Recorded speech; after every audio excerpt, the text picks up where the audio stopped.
presented by LK Entertainment.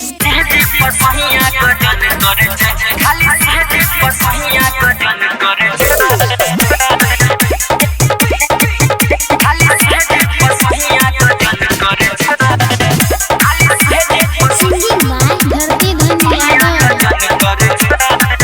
जब से तोहरा के यही लइबू कहवाना खाले पहरे सखी दूध उठावाना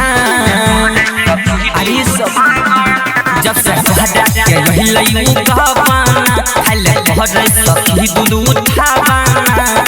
आजा जब भरै छै किसी जब कहरै छै मोहन कहरै छै खाली सहज सखी सहज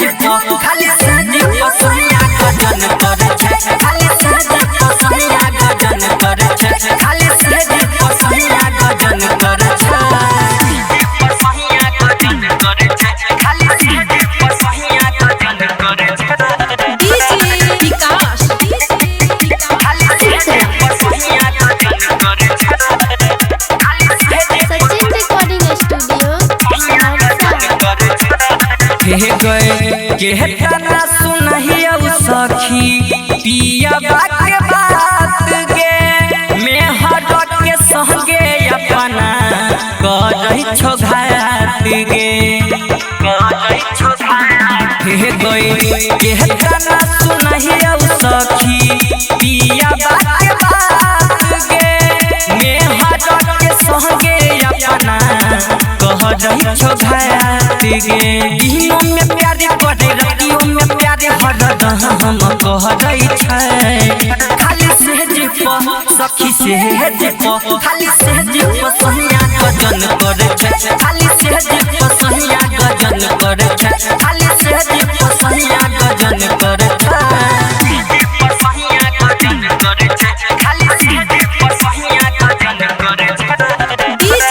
विकास खाली सहज सोनिया गजन करे छै खाली सहज सचिन रिकॉर्डिंग स्टूडियो